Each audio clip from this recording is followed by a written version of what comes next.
Mahnıların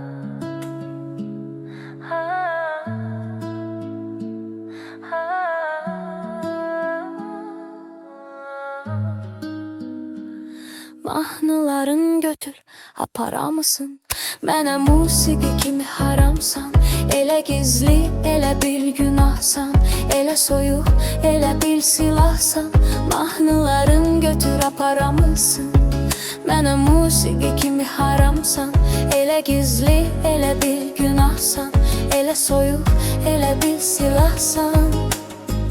Mən olmuşam baxışlara heyran. Gözlerinde alem ayrı dünyam. Gel oynama, odla oynar şeytan.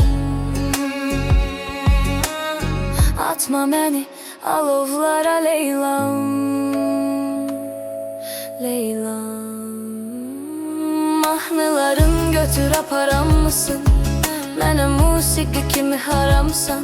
Elə gizli, elə bil günahsan. Elə soyuq, elə bil silahsan. Mahnıların götür, aparamısın? Mənə musiqi kimi haramsan.